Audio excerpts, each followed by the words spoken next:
Okay, we are live for another Tactical Pontoon little update. I just had a little bit of extra time, so I thought I would go live. By extra time, I mean I'm pretty much waiting for the sun to go down just a bit more so that I don't have a heat stroke while I do um, my little workout that I've come up with for the summer. So I am going live. I don't know if anybody's going to catch this, but it looks like the last one was pretty popular, I guess, in a way.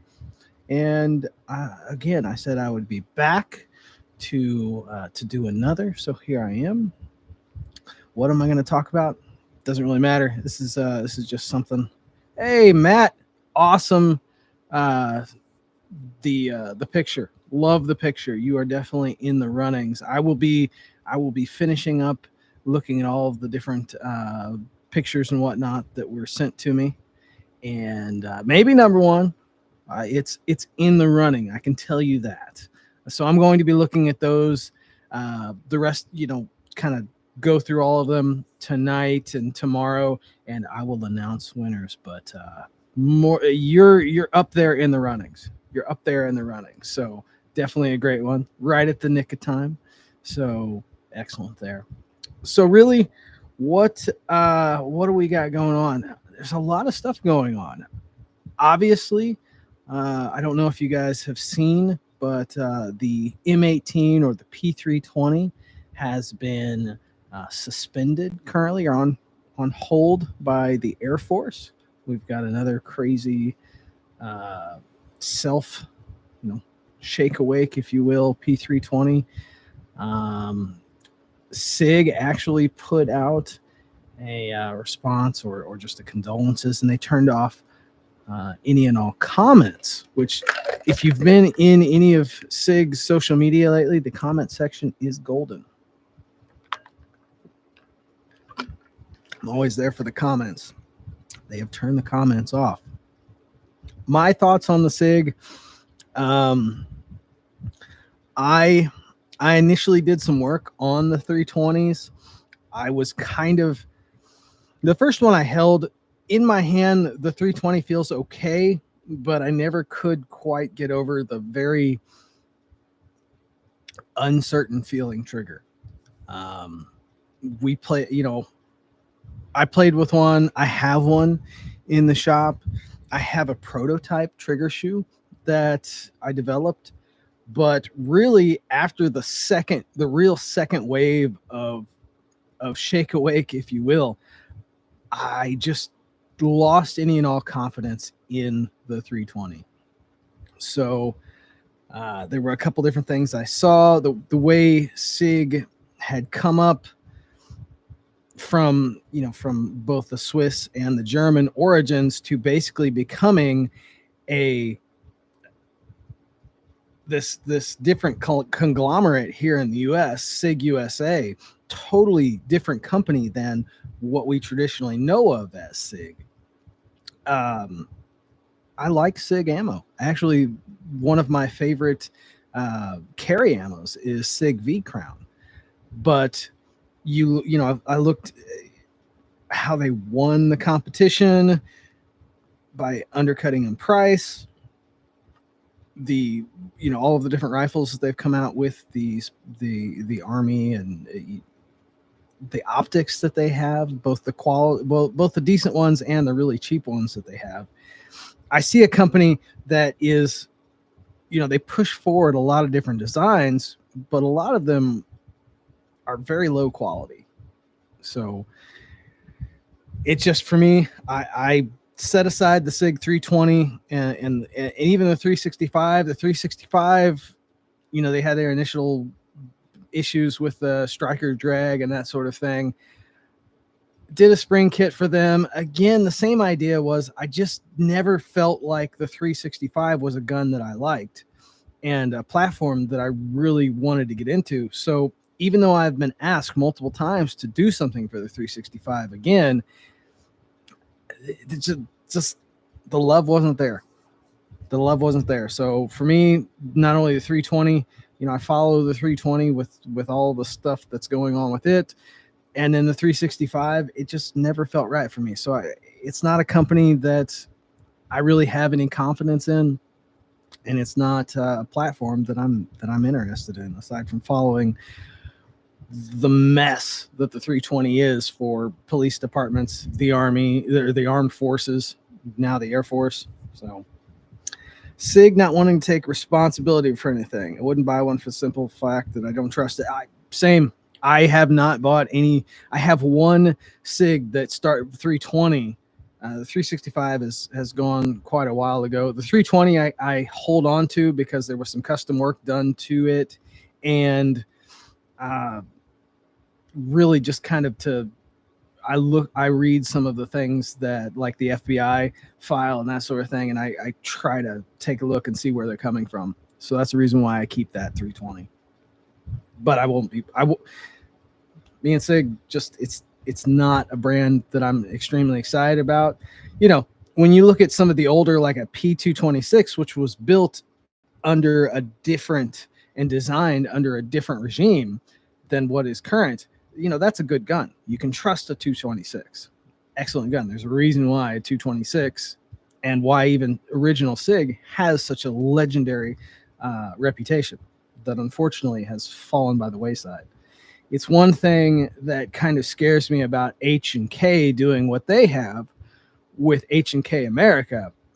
However, they seem to be staying on the H&K. You look at the new CC9. I was actually interested in getting a hold of one of the CC9s and doing maybe a trigger for it, but the supply of the CC9 has just been almost, nothing. So probably not going to do anything in the way of that H&K CC9 unless it jumps up even farther. Probably not going to touch the CC9. I was interested. I do the VP9 trigger on a rarity. Used to be about one a month. Now it's one every other month. But Glock USA. Glock itself, I'll tell you, ever since Gaston Glock passed away, there have been some major changes in the way Glock works, both in parts, but when you look at the polymer changes that unofficially happened, they won't admit to it. I know when I was at SHOT Show, nobody from Glock would admit that there was a polymer change in the grip modules,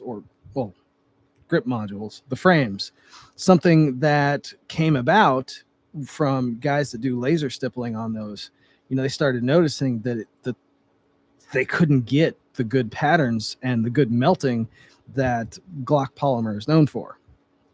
So even Glock, since Gaston's passing, has gone through some changes. Do I hope they continue in a good path and maybe change and turn things around? I hope so.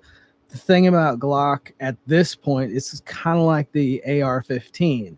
You have so many aftermarket parts and companies that have stepped up to the game to actually raise it to another bar, that even if Glock itself fades into obscurity, kind of like Colt has, you have an awesome platform that is going to keep growing, at least in my mind. So that's my thought. Yeah, Matt, they've changed their polymer, and you'll actually see if you follow some of these guys that do laser stippling, and I work with some of these shops. The polymer quality has just gone. Glock polymer was known as the standard. Like it was the easiest to work with.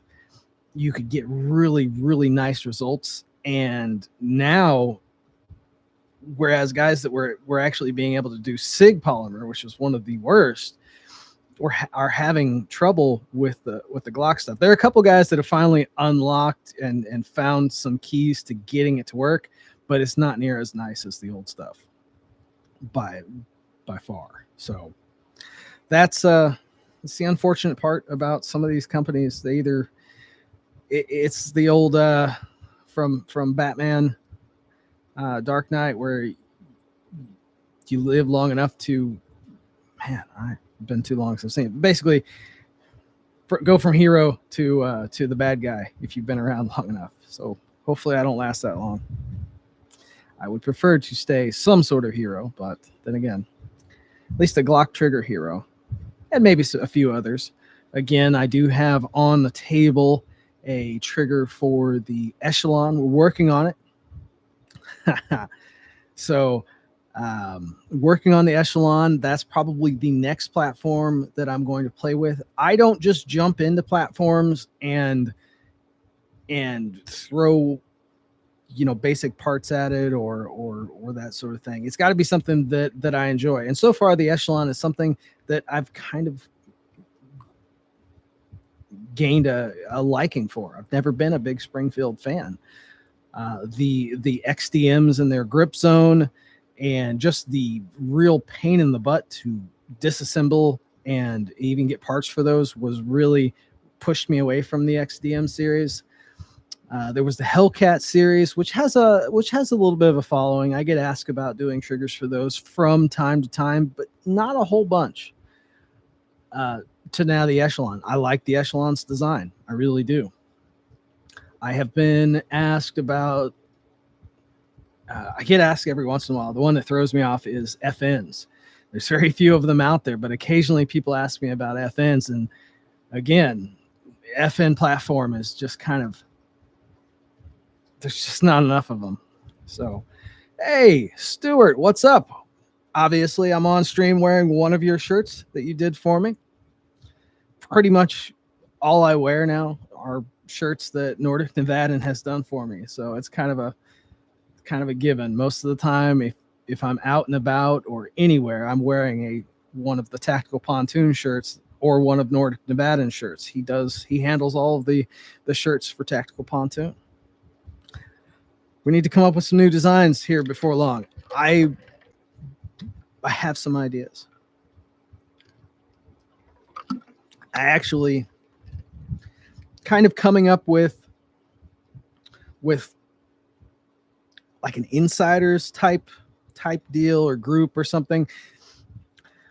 I came up, because there are a few of you guys that have been around since basically the beginning and who have seen the different trigger systems that have come and gone. So I want to create something around that, kind of a thank you for being around as long as you have. Like probably some limited edition patches that won't be sold or given away except to a certain group. Same thing with, I came up with the first sticker design for that. Got those on order. I'm still coming up with a way to do that, but these will be some designs that are limited to a select few people.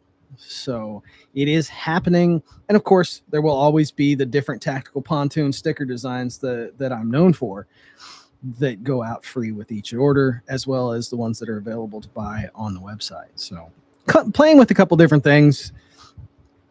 I have a little bit more time to do that. Excuse me. There's changes going on the website to try to make things easier. It's not my specialty, and it's a thing where I'm happy with it at first, and then I go back and look at it and I'm not happy. So I'm playing with the website. I'm actually going to be changing a couple of, basically getting rid of a couple different systems. I launched the Ground Zero system, and while it's an excellent system, I don't know that it fully fits with my lineup. So I may drop it down to a single design just to unclutter the website and my offerings. The Heisenberg systems, obviously, I love the Heisenberg systems. Those are kind of like the competition system design that I'm known for and have always, put out.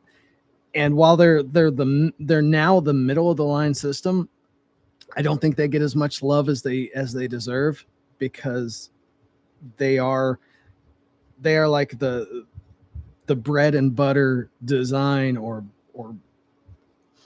they've got a heart, they've got a place in my heart for what they are.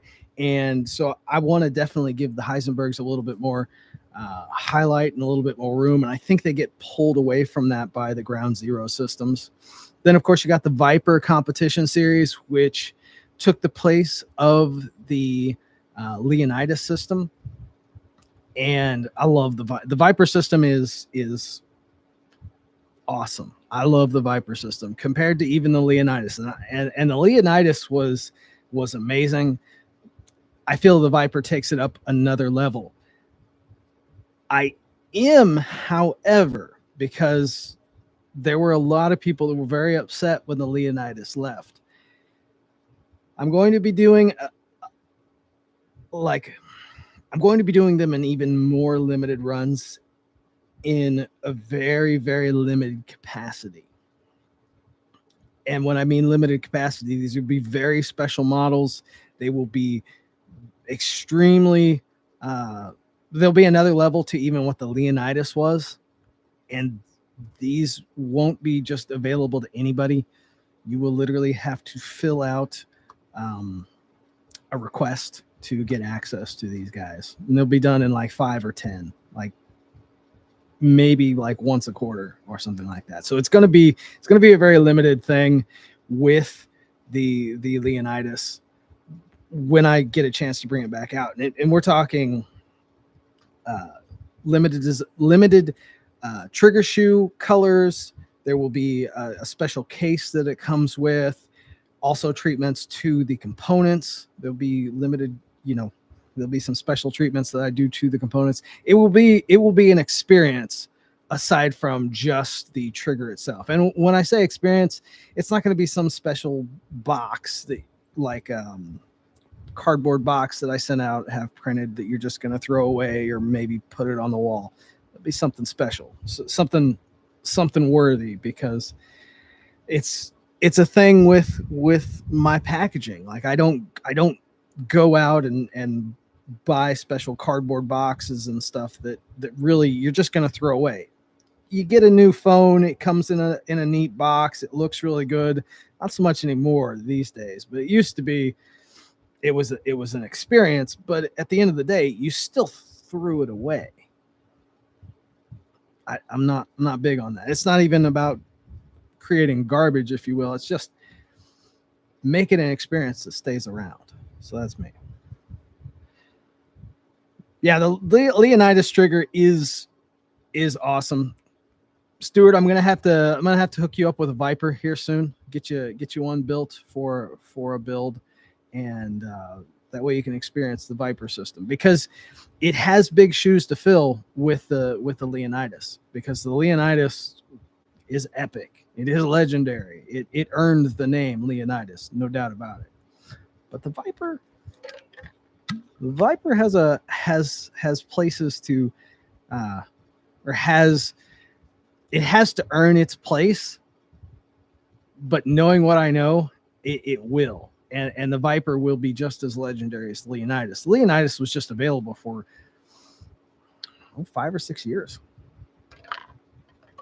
So it really earned a name for itself. Haven't shot my Leonidas about 18 months.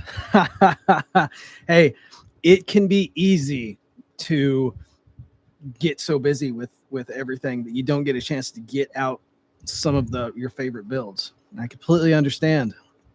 I look at how much dry firing I do compared to live fire, and it just blows me out of the water. Fortunately, again, like I said, I am able to have a bit more time nowadays than I did before by bringing my brother on board and getting him trained up so that I can spend a little bit more time on, well, having a life for one, but also website, getting back to doing the lives and that sort of thing. So hopefully we'll get a chance to get out and do some more shooting. Maybe.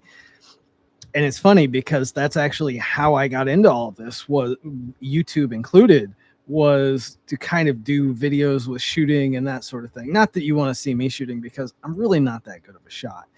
And I got into, the joke about people having a good trigger to overcome their shortcomings.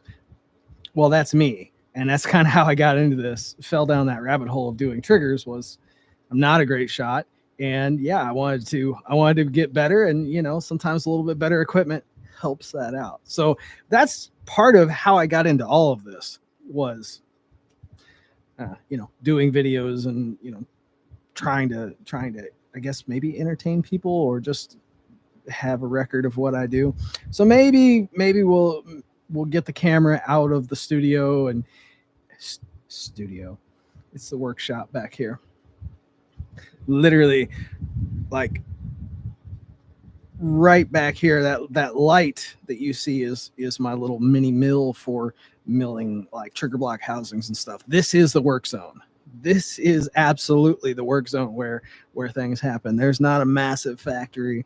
It's Tactical Pontoon. I work in very small quarters and build a lot of triggers in here. And it's nothing special. It's a little, I don't even know the size of the shop, this part of the shop. And then I've got another shop over where the first phase of trigger bar polishing goes on, and where I do some of the other polishing operations. So anyways, what else we got going on? Again, we had the sticker I have the sticker contest, which ends tonight. So basically at midnight it ends. I'll check out all of the different entries, decide who's number one. Matt, you're definitely up there. I will tell you that. I love the picture. I've enjoyed the pictures that have come in. I think I probably should have put more time into the contest, maybe a full week instead of the partial week, but you know what, whatever. This has been fun. We'll do it again.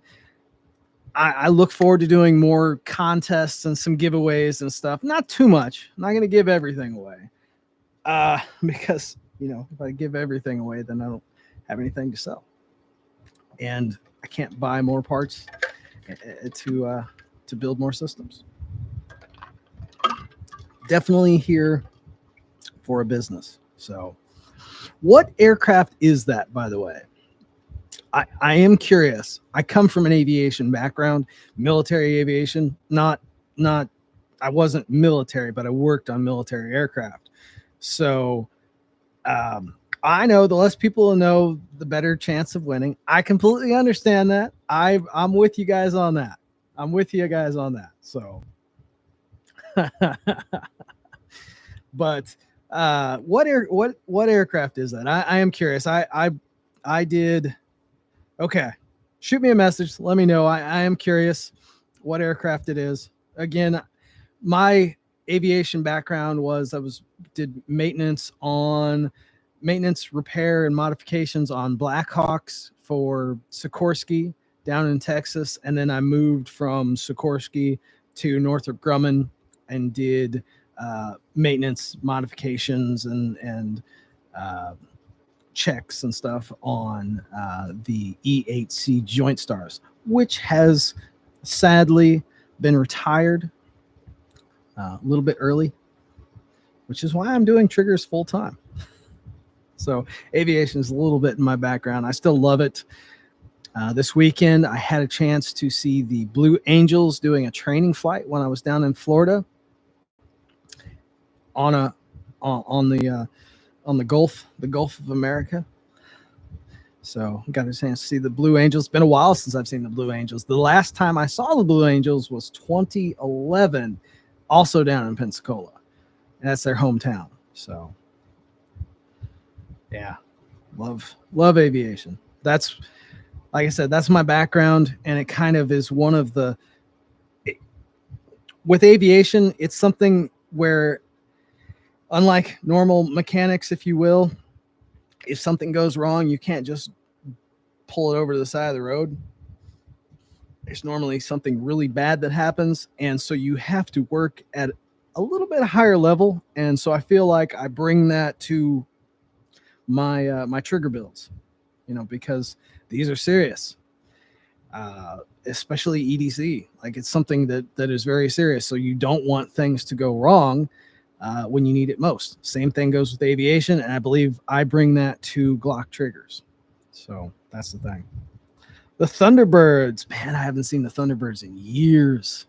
In years, I would love to see them. I need to go to more air shows, because even though I worked aviation for a good period of time, I still absolutely love it. I love seeing aircraft fly. It's just always something that's been near and dear to me. Aside from cars will always be the closest to my heart, but aviation is something that I always enjoy. Helicopters, jets, reciprocal engine planes. So my son got to see the Blue Angels a couple months ago. That's awesome. They put on a show. They really do. I absolutely love watching the Blue Angels. It's been a long time. All I saw, they were doing a practice formation, and they flew over the Gulf, where we were at on the Gulf, and kind of disappeared. But it was beautiful to see. Probably 10 years ago. Yeah, it's been, like I said, it was 2011 the last time I saw them actually perform in Pensacola. And so, I mean, obviously that's been 14 years ago? Jeez. Man, time passes. Time flies. Or it was 2012. I think it might have been 2012. But yeah. Anyways, I could talk about airplanes and cars and that sort of thing for hours, and I probably will as you check in on these videos. They're not, these live streams are kind of, if you guys have questions or we're just going to talk about different things, I'm just going to get on here when I get a chance, and I'm just going to blab about whether it's triggers, whether it's about cars, that sort of thing. There really won't be a scheduled talking point. I'm just going to get in here and blab. So that's the thing. Oh yeah, Thunderbirds, any jet aircraft is going to be loud. You'll want earplugs. They are loud. That's one thing about being an aviation mechanic. They say your hearing goes first. The longer you're an aviation mechanic, the worse your hearing gets. And being around some of the older guys, it's absolute truth. Between the jet engines and rivet guns. So that is a thing. What else? What else do I have going on?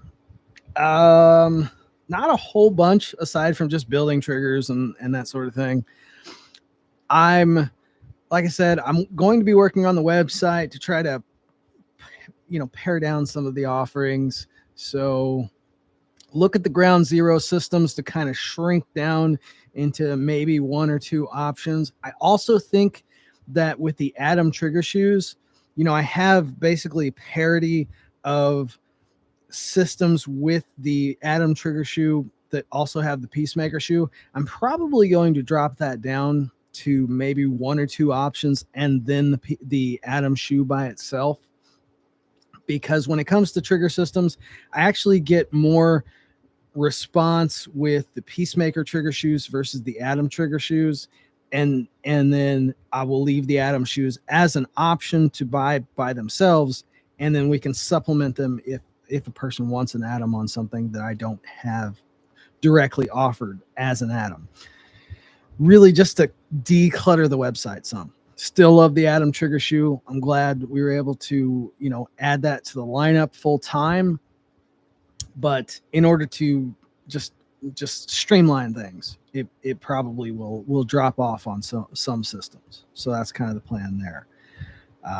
Again, like you said, the Atom is great. The Atom is really great on G43, Micro Dagger, Shadow System CR920 in comparison to the Peacemaker, depending on the size of your hand. My medium-sized girl hand, I am still good with the Peacemaker, but the atom is definitely, depending on the size of your hand, the way to go on the smaller ones. So it will stay as an option system on like the CR920 and G43X, definitely. We talked about a little bit of everything on swimming. We know you're still the same, James. Yes, it could.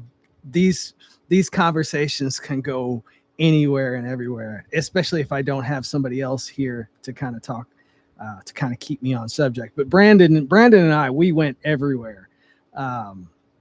He was the same way. We could end up talking about, cars, movies, that sort of thing. So consider that still a thing on these live streams. How often I'm going to do them, I don't know. Again, I jumped on this because I needed the sun to go down just a little bit so that I have some shade outside so that I don't have a heat stroke while I do my workout. So you guys are my distraction to let the sun go down just a little bit more so I don't have a heat stroke. I've changed up my workout routine to something I used to do. For better or worse, I definitely need to drop a good 20 pounds again. If I lose 10, I'll be very happy, but I definitely need to drop some weight. And not that you guys care about that, but this keeps me from having a heat stroke. It's very hot out here. It is Louisiana. The humidity is, I think it's like 80 or 90% humidity. Right now, when I walked out, the temperature was like 94. So it's very hot. Very hot. Yeah, the weight creeps up really quick. My metabolism is not exactly quick. It gets even slower as I age.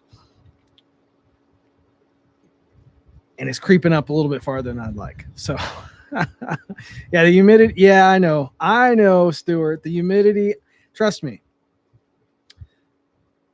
I'm not a big fan of the humidity. And there's definitely thought and some work going behind getting out of the humidity for Tactical Pontoon. There'll probably still be a base of operations in Louisiana, but I'm looking at moving or adding another base of operations somewhere drier. Maybe not Nevada. Nevada would be cool. Maybe New Mexico, maybe Colorado, maybe somewhere in the West that's a little bit drier. So I'm definitely thinking about it. I'm thinking about it, whether or not I can make something like that happen right now and hold on to my Louisiana base of operations. We'll see. It's a thought. It's definitely a thought. Yeah, I can imagine South Carolina. I can imagine the humidity is probably just as bad as here. So they're close to it. Oklahoma wouldn't be bad. It's never been on the list, to be honest. I've been through Oklahoma a couple times. I'll have to look at that. I'll have to look at Oklahoma. It's a possibility. Definitely somewhere drier than Louisiana and maybe a little less hurricaney, shall we say. But yeah, we'll see. It could change. Maybe I'll stay in Louisiana, but there's definitely some thoughts about having another base of operations somewhere else. I would, moving away from here with the place that I've kind of built up here is kind of difficult, but with the shop for the cars, and just having been here as long as I have now versus coming from Missouri, it definitely it's harder to move once you've established something. So yeah, price always plays into that. Humidity for 115 or higher degree of temps. I can deal with the heat. I can even deal with the humidity. Like I said, I'm about to go throw a ball around in this heat. Normally, I've got my weights out in the little shop with a fan. I'm used to the heat. I can even do the humidity. really it comes down to me the the the hurricanes, just having that over your head constantly this time of year. It kind of gets old over time. So that's kind of where my thoughts are. And I like out west. I would like to be closer to mountains, to desert. So it's a thought. It is definitely a thought as we go through. And 2025 wasn't the year, but maybe in 2026 I'll really start looking at maybe some more property. Maybe, we shall see. But okay, got about 40 minutes in, and hey, good evening. Better late than never. It is a little late. I'm getting close to wrapping this one up. It's been just talking, really, and that's what these are about. We're just talking back and forth. We'll go back and forth about different things. Stay hydrated. Yes, hydrated is very important when it comes to the heat. Heat stroke is no joke. I normally know. I kind of know my limits, and I push those limits to just have have that ability to be out in this heat, instead of just being in the AC all the time, which this shop is fortunately air conditioned. So when I'm building triggers, I am able to stay for the most part in air conditioning. Just put a hold on there. Yes, Stuart. The M18 and M17, which is basically the military version of the 320, is on pause. SIG put out a small little thing on social media, and they turned off their comments.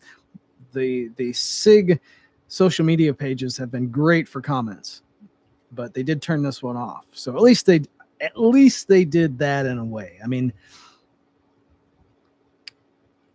just to kind of keep it somewhat respectful, of some sort, but we'll see. This SIG thing I don't know that it's going to go great for them, but I also don't know that they'll lose their contract. They're pretty dug in. With not only the 320, but their rifles, the optics, and that sort of thing. They're pretty dug in. So I don't see the 320 going anywhere soon, but I definitely see that the civilian market, which is really where most of their money, when they got that contract to be the military's gun sidearm, that really generated a lot of sales in the civilian world as well as the police market. So that's really where a lot of the money comes in. Now, by them, staying that weapon for the military, I'm trying to figure out how to go about this. Say, basically, they probably will keep that contract, but their civilian sales have already tanked when it comes to the 320. That's why you see so many variants of the 365 versus the 320. Oh, I gotta sneeze.